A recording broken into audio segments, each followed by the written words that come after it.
भारतीय हिंदी ज्ञान में आप सभी लोगों का स्वागत है। आज के इस वीडियो में हम लोग भारतीय आर्य भाषाओं के बारे में पढ़ेंगे। अगर आप लोग चैनल पर नए हैं तो सबसे पहले चैनल को सब्सक्राइब करें और बेल आइकन को प्रेस करें ताकि मेरे आने वाली सभी वीडियो का नोटिफिकेशन आप तक पहुंच सके। तो चलिए पढ़ना शुरू करते हैं। हमारा जो टॉपिक चल रहा है इसका नाम है भारतीय आर्य भाषाएं। इसमें हम लोगों ने पिछले वीडियो में क्या क्या पढ़ लिया है उसके बारे में एक बार बता देती हूँ। यहाँ पर मैंने भारतीय आर्य भाषाओं के विभाजन को पढ़ाया था। अगर आप लोगों ने पिछला वीडियो नहीं पढ़ा है तो आप उस वीडियो को जरूर पढ़ लें, क्योंकि उस वीडियो में मैंने प्राचीन भारतीय आर्य भाषा के बारे में सभी महत्वपूर्ण चीजें पढ़ा दी हैं। अब हम लोग आज मध्यकालीन आर्य भाषाओं के बारे में पढ़ेंगे। तो देखिए, भारतीय आर्य भाषाओं को 3 भागों में विभाजित किया गया है और ये 3 भाग हैं, जिसमें पहला है प्राचीन भारतीय आर्य भाषा, जिसका समय बताया गया है 2000 ईसा पूर्व से 500 ईसा पूर्व तक। पिछले वीडियो में हम लोगों ने इसको पढ़ लिया है। फिर है सेकंड मध्यकालीन आर्य भाषा, इसकी समय सीमा है 500 ईसा पूर्व से 1000 ईसा पूर्व तक। फिर तीसरा है आधुनिक भारतीय आर्य भाषा, इसकी समय सीमा है 1000 ईस्वी से अब तक। तो चलिए अब हम लोग मध्यकालीन आर्य भाषा के बारे में पढ़ते हैं। आज हम लोग मध्यकालीन आर्य भाषा को कंप्लीट समझेंगे। इसकी समय सीमा यहाँ पर लिखी हुई है। अब सबसे महत्वपूर्ण है कि मध्यकालीन आर्य भाषा को 3 भागों में विभाजित कर दिया गया। जैसे पहला है पाली भाषा, इसको प्रथम प्राकृत भी कहते हैं। दूसरा है प्राकृत, इसे द्वितीय प्राकृत भी कहते हैं। और तीसरा है अपभ्रंश, इसे तृतीय प्राकृत भी कहते हैं। तो मध्यकालीन आर्य भाषा के 3 भाग हैं, पाली, प्राकृत और अपभ्रंश। अब हम लोग सबसे पहले समझेंगे पाली को, फिर उसके बाद प्राकृत को और फिर अपभ्रंश को। इन तीनों को समझने के बाद हम मध्यकालीन आर्य भाषा को अच्छी तरह से समझ जाएंगे। तो चलिए सबसे पहले हम लोग पढ़ते हैं पाली भाषा के बारे में। पाली, जिसको हम लोग प्रथम प्राकृत भी कहते हैं, पाली का अर्थ होता है बुद्ध वचन। पाली से ही त्रिपिटक ग्रंथों की रचना हुई है। त्रिपिटक की संख्या 3 है। कौन कौन सी है? सुत्त पिटक, विनय पिटक, अभिधम्म पिटक। बौद्ध धर्म के प्रचार प्रसार के उद्देश्य से अशोक के पुत्र कुमार महेंद्र त्रिपिटकों के साथ लंका गए थे। वहां पर लंका नरेश के संरक्षण में थेरवाद का त्रिपिटक बुद्ध के उपदेशों का संग्रह हुआ।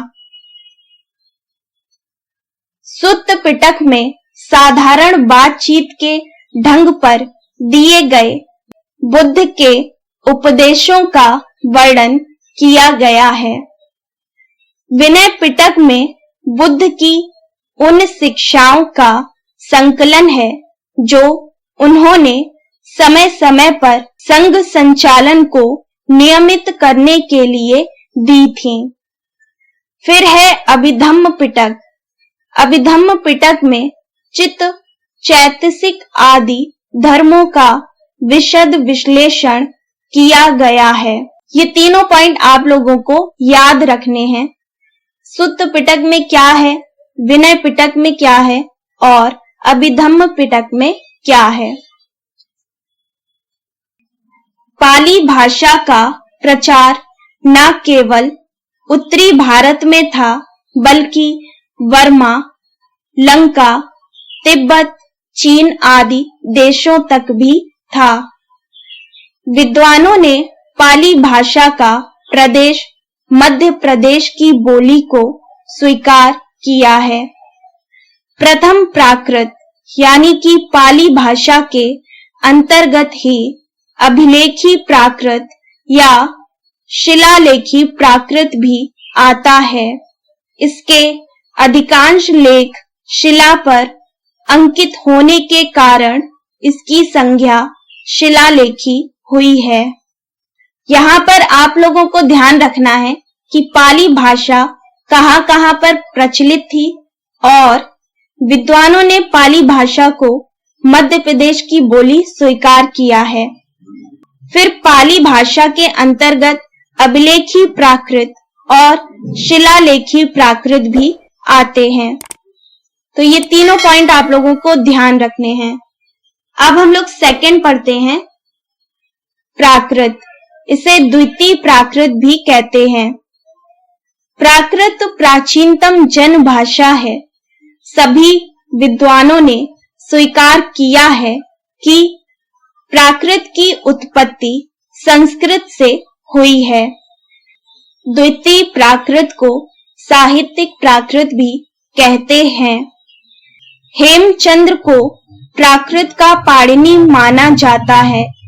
हेमचंद्र ने अपने प्रसिद्ध ग्रंथ प्राकृत व्याकरण, प्राकृत भाषा के 3 और भेदों की चर्चा की है।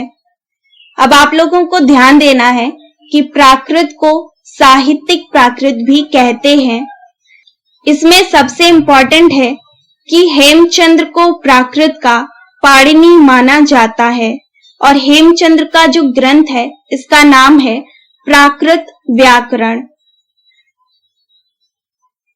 अब हम लोग पढ़ते हैं शौरसेनी प्राकृत के बारे में।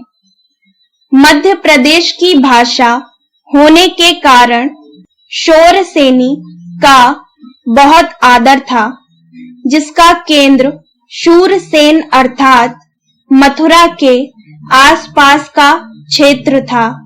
शौरसेनी नाटकों की भाषा गद्य है। उन समस्त लोक भाषाओं का नाम प्राकृत था जो उस समय मध्यकाल में उत्तर भारत में प्रचलित हुई।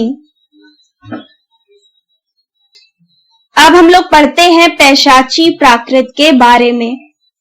इसको पैशाचिकी, पैशाचिका, ग्राम भाषा, भूत भाषा, भूत वचन, भूत भाषित आदि नामों से पुकारा जाता है। जॉर्ज ग्रेसन ने पैशाची भाषा भाषी लोगों का आवास स्थान उत्तर पश्चिम पंजाब अथवा अफगानिस्तान को माना है तथा इसे दर्द से प्रभावित बताया है।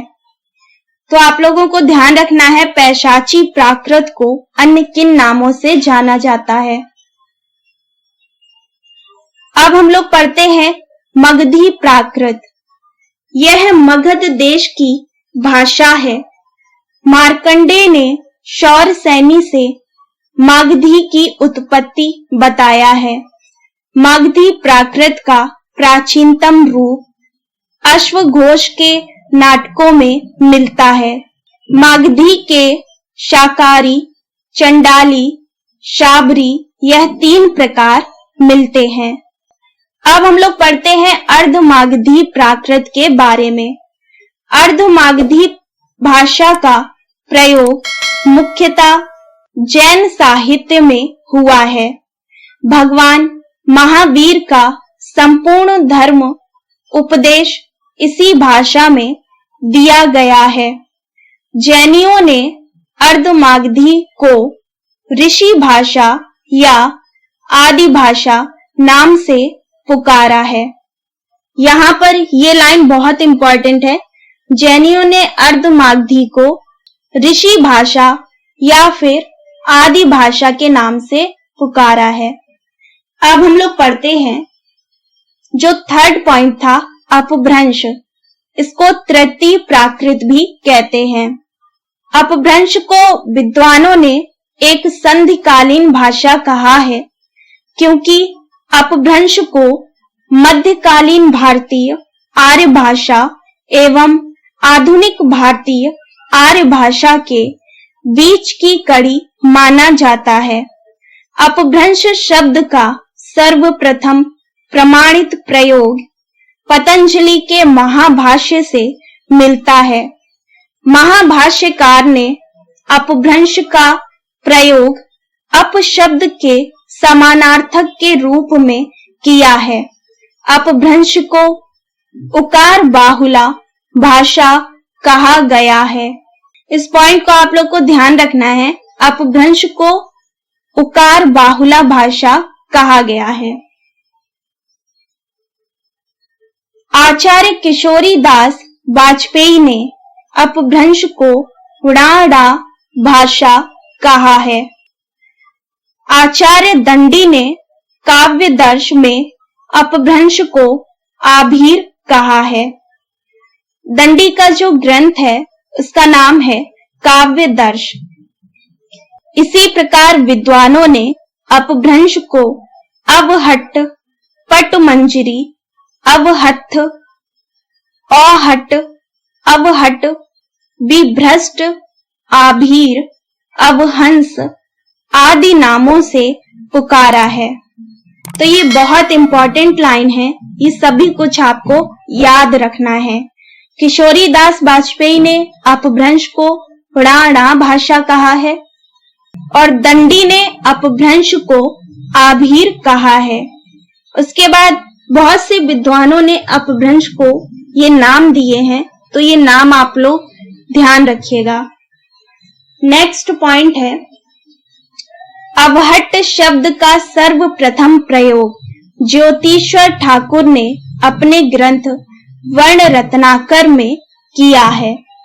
तो ये अवहट्ट का सर्वप्रथम प्रयोग किसने किया है? ज्योतिश्वर ठाकुर ने किया है। इनके ग्रंथ का नाम है वर्ण रत्नाकर। तो आज के इस वीडियो में हम लोगों ने मध्यकालीन आर्य भाषा के बारे में जितनी भी इम्पोर्टेंट चीजें थी उन सब को हम लोगों ने पढ़ लिया है। नेक्स्ट वीडियो में हम लोग भारतीय आर्य भाषा का जो थर्ड पॉइंट है उसके बारे में पढ़ेंगे। अगर आप लोगों ने भारतीय आर्य भाषा का पिछला वीडियो नहीं पढ़ा है तो आप चैनल की प्लेलिस्ट में जाकर उन वीडियो को भी जरूर पढ़ लेना। उम्मीद है ये वीडियो आप लोगों को पसंद आया होगा। इस वीडियो को लाइक जरूर करिएगा और अपने सभी दोस्तों के साथ शेयर करिएगा। अगर आप चैनल पर नए हैं तो सबसे पहले चैनल को सब्सक्राइब करें और बेल आइकन को प्रेस करें ताकि मेरे आने वाली सभी वीडियो का नोटिफिकेशन आप तक पहुंच सके। तो मिलते हैं नेक्स्ट वीडियो में, तब तक पढ़ते रहिए।